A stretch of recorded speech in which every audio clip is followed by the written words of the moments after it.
Welcome to Just Minding My Business Radio, where we are moving at the speed of God, learning what we didn't know we didn't know.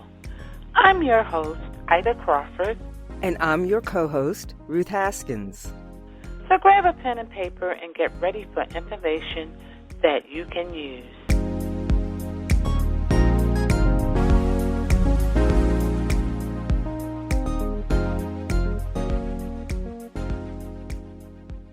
This evening, Just Minding My Business Radio remembers Cornelius Chap Scott, Executive Director of Mothers of Murdered Sons and Daughters, and the executive whose vision informed the Family Survivor Network. Every day we hear of homicides, the senseless taking of life that destroys families and the mental and emotional well-being of those left behind. Cornelius was impacted by a gun assault on his son. His son survived. However, this traumatic and tragic event empowered Cornelius Chap Scott to step into the arena and be a voice against the violence perpetrated in our communities. His passion and devotion to this cause made him a beloved member of the African American community and the Baltimore, Maryland community as a whole. Cornelius Chap Scott transitioned from this life on December 20th, 2019. Just Minding My Business Radio had the distinct privilege of interviewing Cornelius Chap Scott on July 19th, 2018. Following is a replay of that interview with producer Ida Crawford and Cornelius Chap Scott. Today we're going to be talking about how violence in a family can be very traumatic and can take years to move through.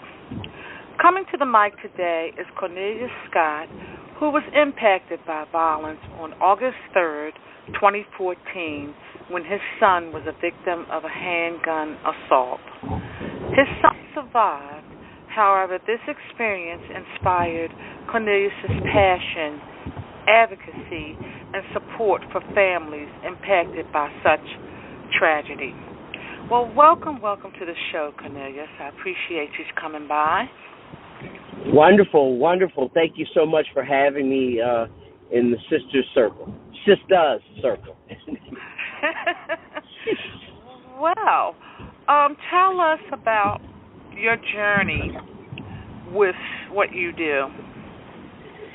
Well, as you shared, my initiation to this cause came after the assault my son suffered by my son. His injury, and really it inspired me to do something more.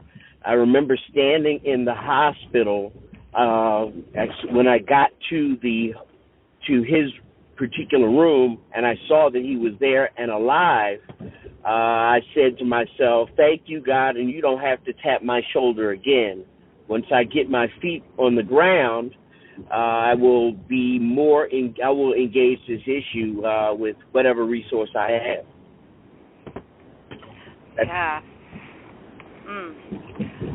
I can't imagine what you were feeling going through that experience. Like most parents who are victims of such heinous crime today, and it's so prevalent everywhere now. It's like any family, anybody on the earth either has experienced it or knows someone that has.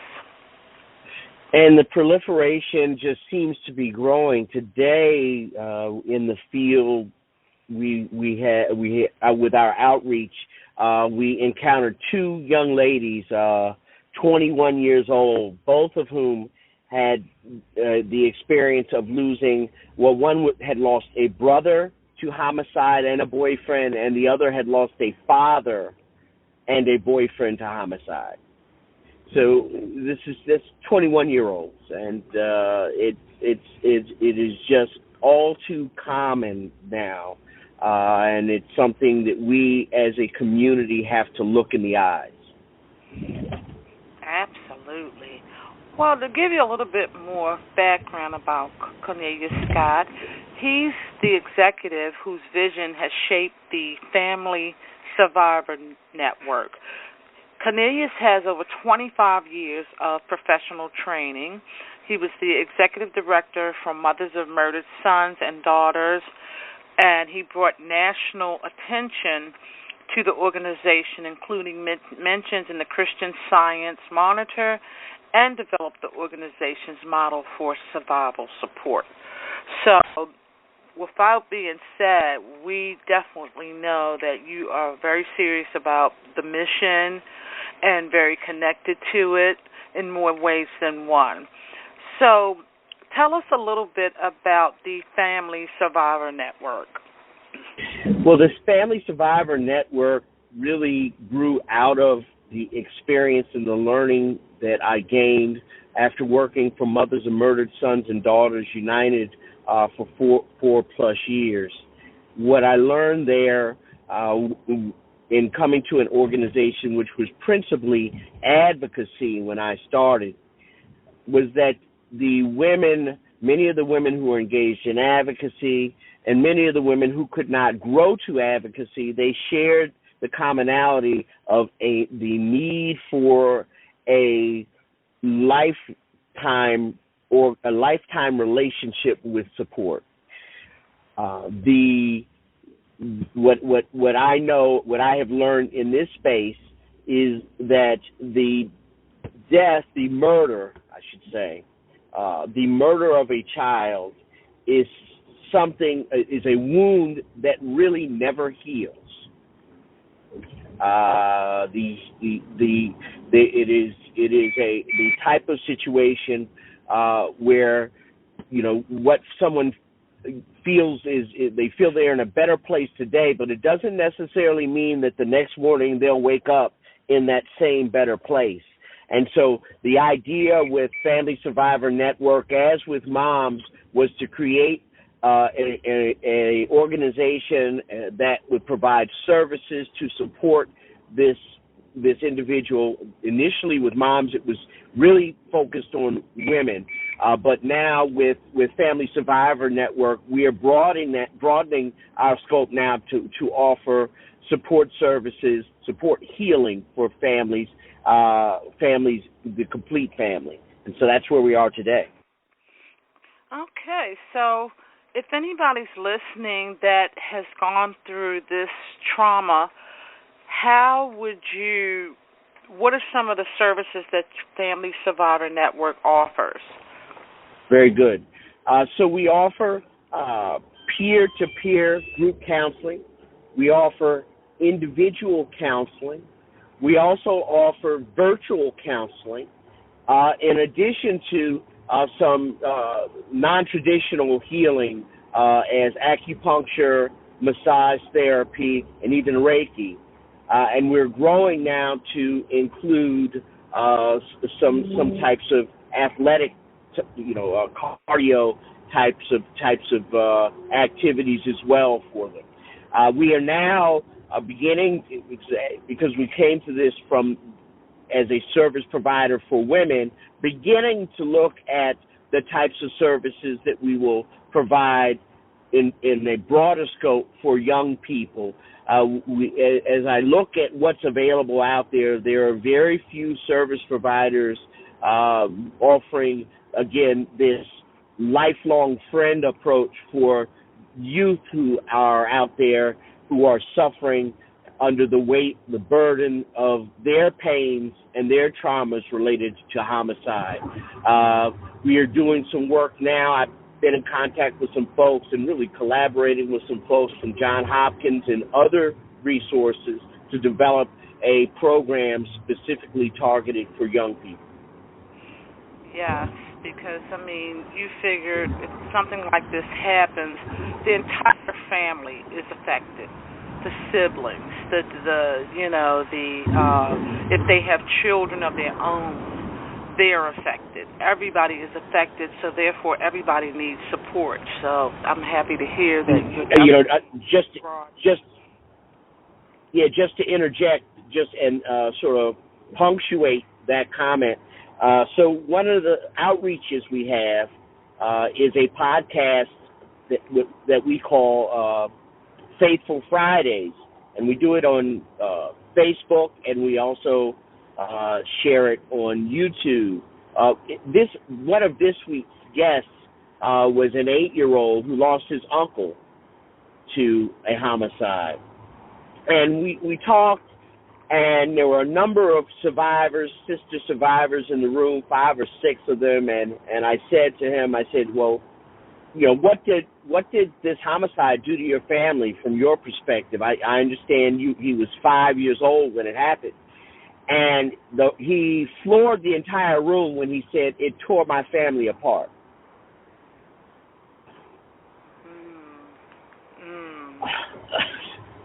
There was nothing more need be said. And this is an 8-year-old. An 8-year-old. Wow. Heavy. You know, very heavy. And, you know, people out there, guns and shooting people and not trying to resolve issues, you know, other ways, they don't realize, you know, what their action does. They don't even have a clue. And unfortunately, and you touched it right there, we as a community have a cultural issue that we have to address. It is that we do not privilege the decision making that might improve the outcomes. You know, when I talk to mothers and you know, I'm the child of a black mom, right? And you know, we were told in my household, as in many, if they do something to them, you pick up something and you get them. Those, unfortunately, are the messages that we're communicating, and we have to begin to look introspectively as a community of black and brown folks, and the messages we're sending, the messages we're delivering about how we address conflict, how we address problems. Because apparently we're communicating something that is not working well for us right now. Right, and it's not like back in the day, you know, when our parents told us that, and it was a fist fight, and then Yes. you were friends afterwards. Yes, yes. And so, God. yeah, and very lethal weapons. You know, the guns today are far more lethal than the guns, you know, of 10, 20, you know, definitely 30 years ago. The caliber of bullet is they are much more lethal, and they are much more destructive. So as you start talking about, you know, in the old days when, you know, somebody might have had a 22, you know, that interaction with a gun might have been one that someone could have survived. But nowadays, you know, with Desert Eagles, you know, and 44 caliber weapons being in such, having such wide dispersion, it's an interaction with a handgun right today is just a deadly interaction, and we can talk about the deaths, but there's another group of young individuals whose lives are traumatically changed as a result of gun violence. They live with traumatic injury.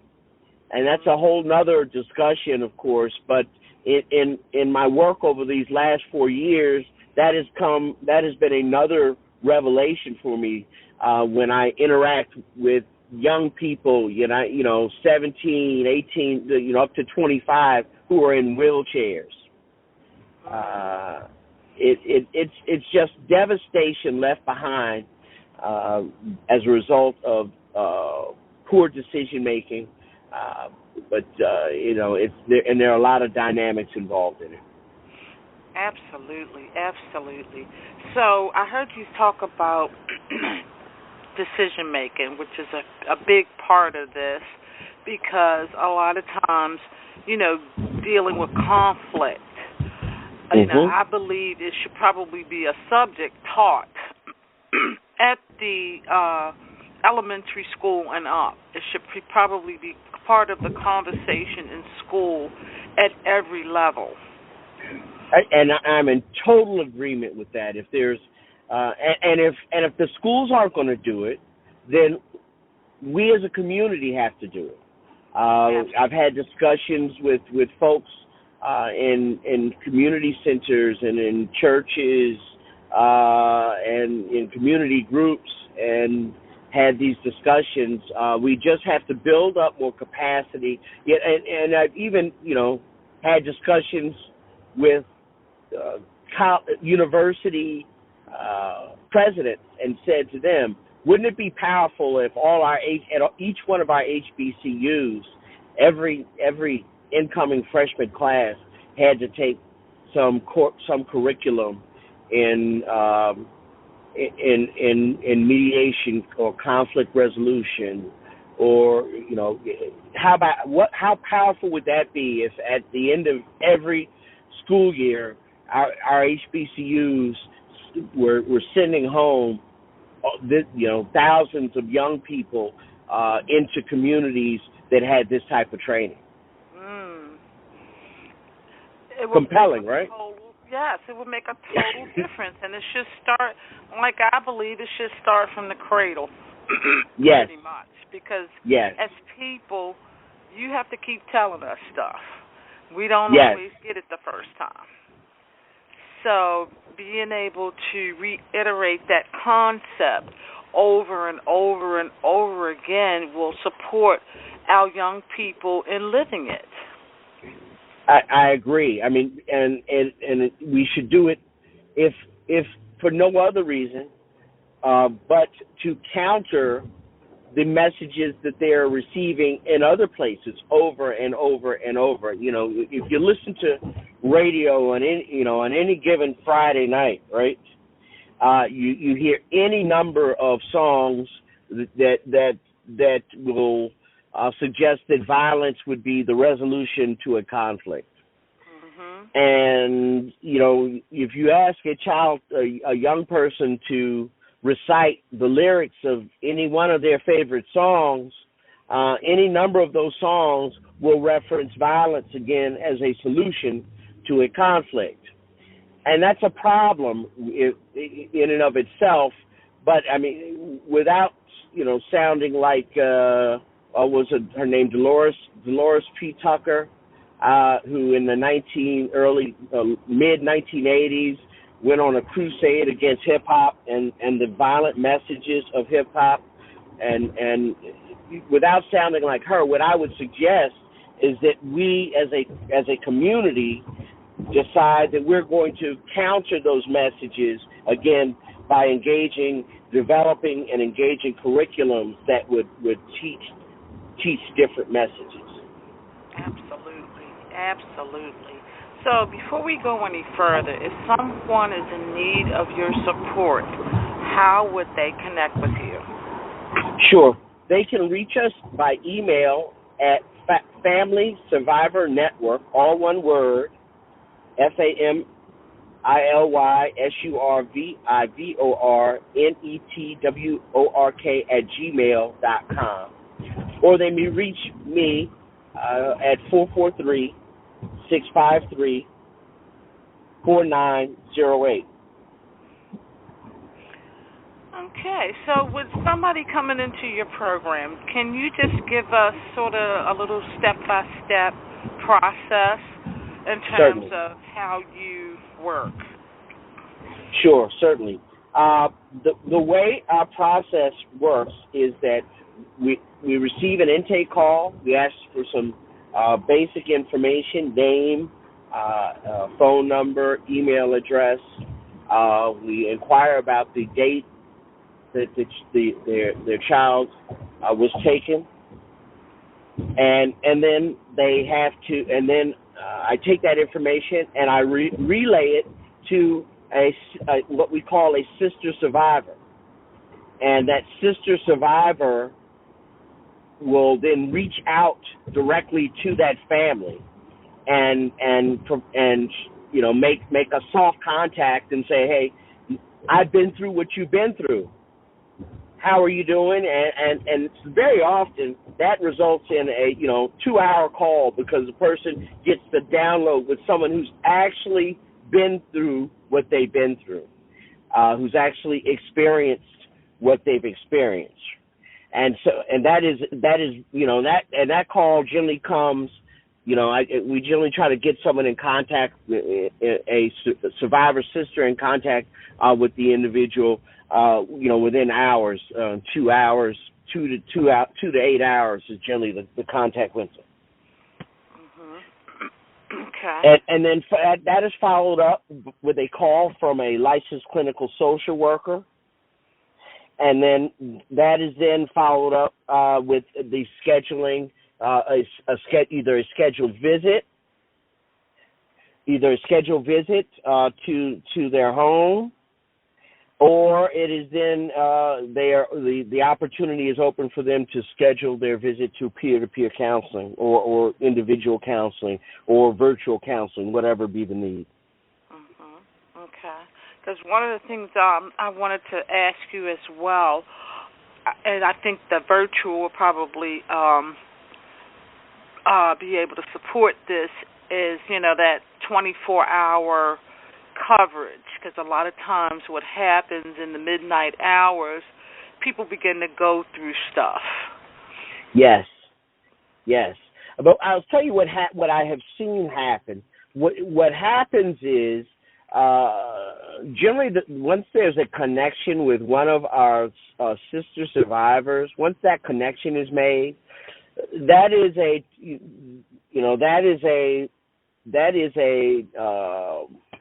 relationship that facilitates that type of support, even without directions.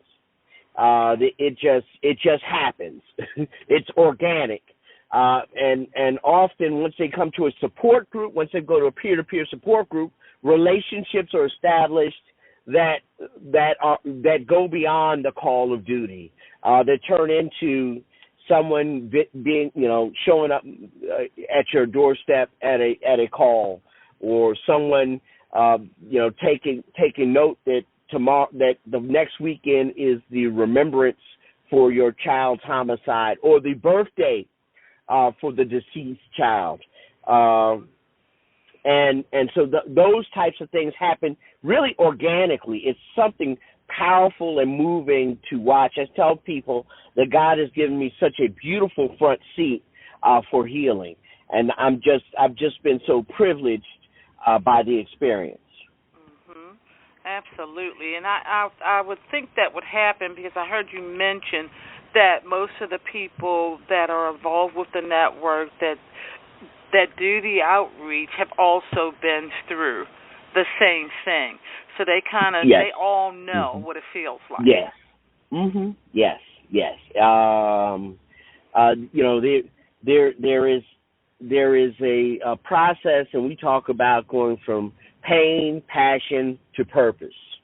And that is sort of the road that these travelers go along, and we're often referred to the sister survivors as fellow travelers, and that is the road that they embark upon as they go through their process from pain, passion to purpose. And in that purpose space, many of them become supports to the organization.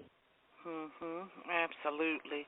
And you have to give back. Somebody help you get through it. You definitely have to help somebody else get through it as well. But I'd also say, and we become more comfortable even if they choose not to. Some folks, they take it, they get through it, and they go on. And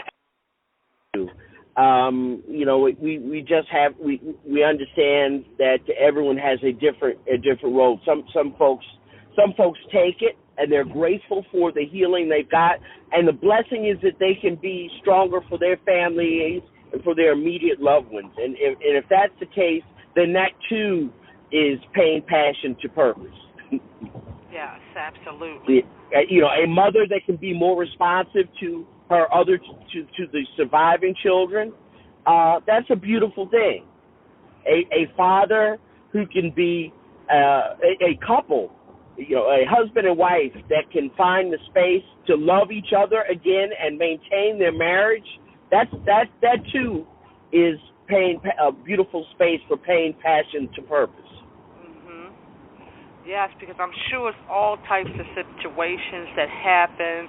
For example, maybe the homicide happened with another parent. So getting through that blame thing, I just can imagine all of the different emotions and issues that crop up when you lose a loved one in that manner. There are a lot of complexities, and I'll share that we as those tending an organization have had to deal with the organizational stresses that dealing with the survivor community can bring. We have had support groups where someone shows up and one survivor identifies them as someone who was friends with the assailant of their child. It's a small community. And so we've learned from that, and now we have screening measures, and we have other options for therapy beyond the in-person support group. But there was a time where that was the only option, and that was problematic. I mean, we've had the situation where, for example, we're located at 1032 North Fulton Street, Baltimore, Maryland, 21217, right in Sandtown. And we have had the incident where a survivor says, well, you're in the community right where my child was murdered. I don't want to come there. And so that is why we grew to begin providing at-home counseling and other supports like virtual supports. There are a lot of complexities in dealing in this space. I can imagine. So one more time, can you please give us your information again so that we can make sure those people that going through this type of trauma or know somebody will be able to connect with you? Very good. Yes, you can reach Family Survivor Network by emailing Family Survivor Network, all spelled out, FAMILYSURVIVORNETWORK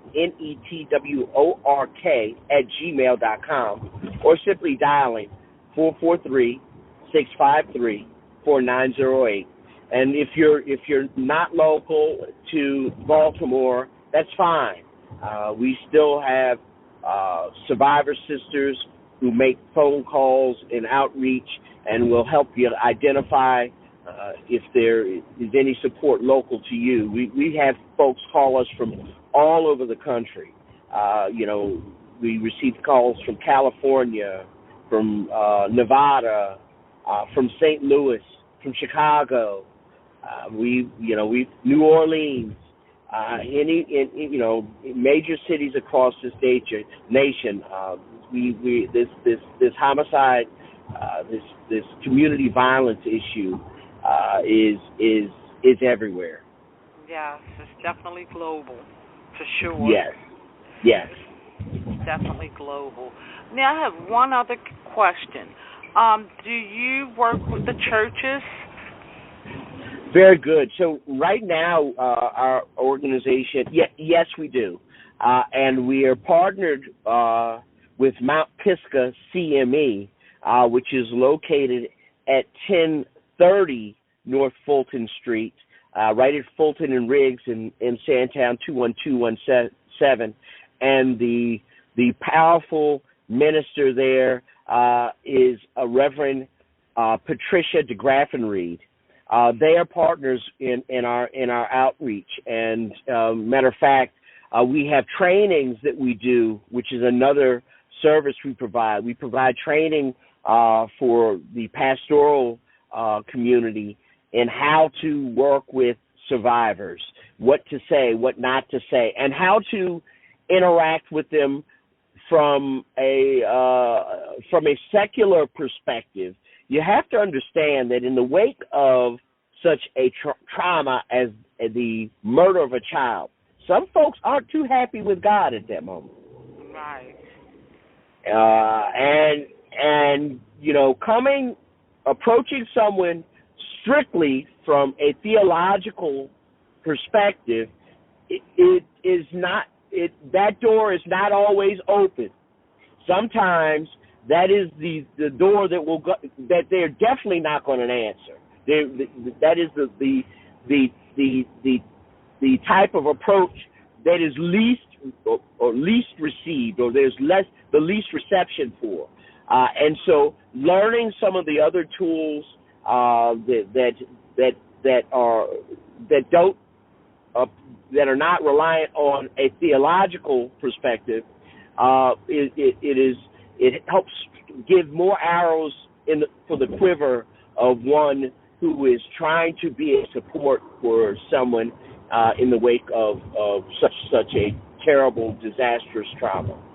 Yes. Mm-hmm. I was going to ask you about that, because a lot of people, you're right. Oh, yeah. The last thing they want to hear. Oh, my. Let me tell you, I have been in a room where the expletives come out. Somebody mentions Jesus at that moment. Oh, I have heard the expletives, and that's normal for some. Mm-hmm. That is normal for some. And having compassion for that person in that space is what is required at that time for many.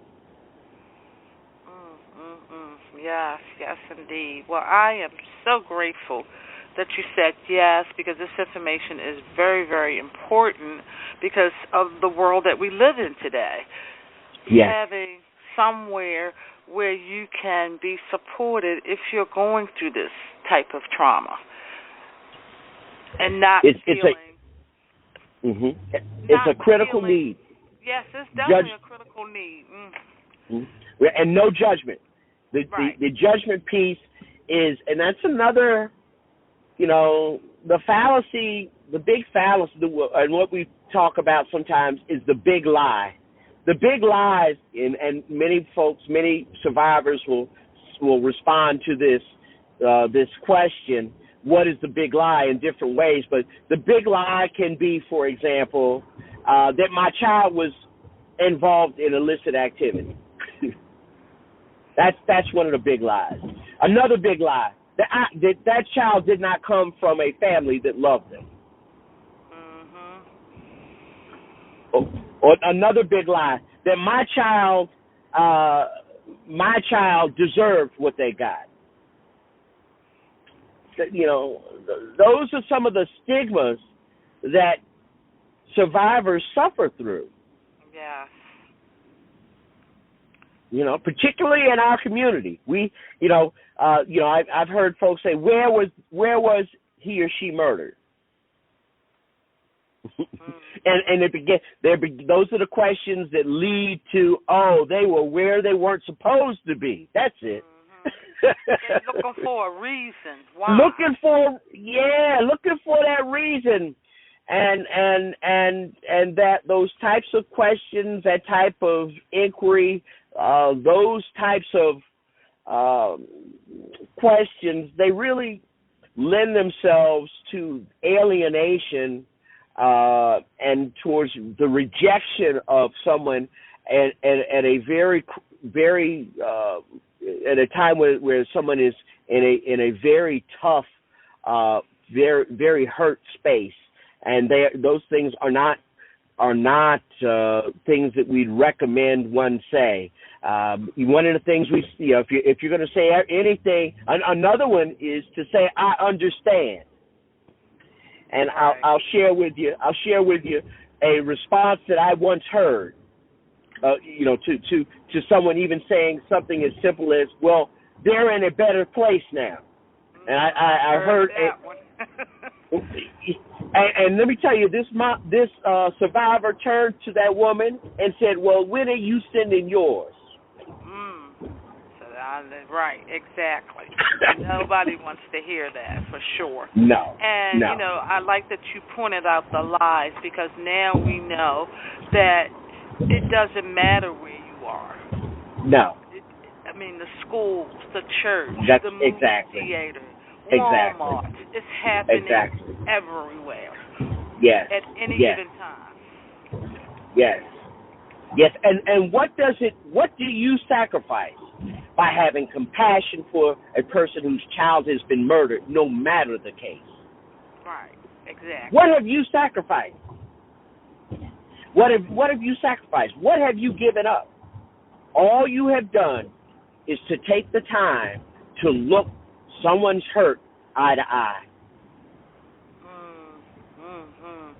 Well, Cornelius, I am so grateful that you showed up today, because it is definitely an eye-opener about what your organization is doing. And before we wrap up, I want you to give your information one more time.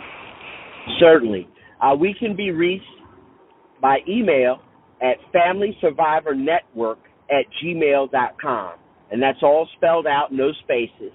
And we may also be reached at the number 443-653-4908. Again, 443-653-4908. Okay. Well, thank you so much. I'm looking forward to another conversation with you going forward. And you are definitely an angel sent from God. Oh, bless you. And we all appreciate what you're doing. Thank you so much. I appreciate you having me in the Sister Circle. It's just been great, wonderful to chat with you. Absolutely. Well, you enjoy the rest of your day. Thank you. Thank you. Cornelius Chap Scott touched so many lives in Baltimore. He will be truly missed. I am honored to have known him and share his message on Just Minding My Business. Thank you, Cornelius Chap Scott, for your service, and rest in peace.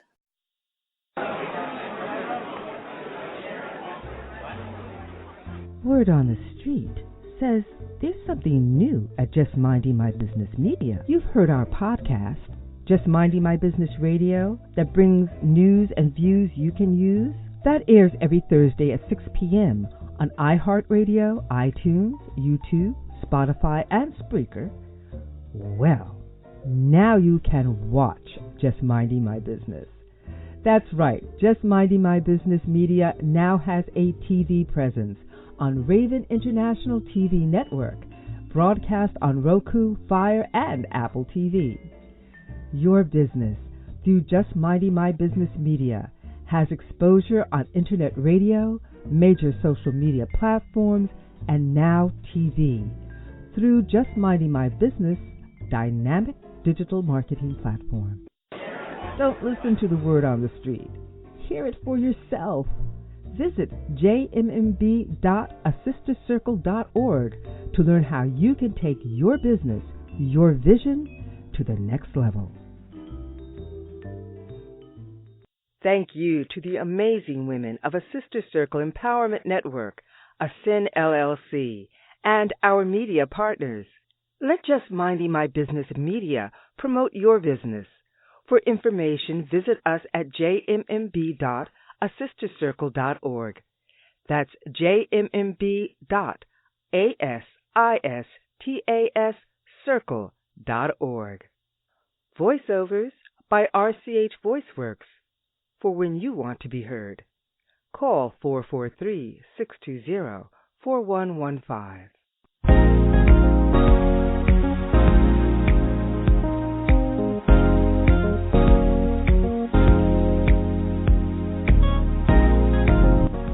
Thank you for tuning in to Just Minding My Business Radio. I'm your host, Ida Crawford. And I'm your co-host, Ruth Haskins. We hope you enjoyed the show and appreciate you stopping by. Many blessings to you and yours.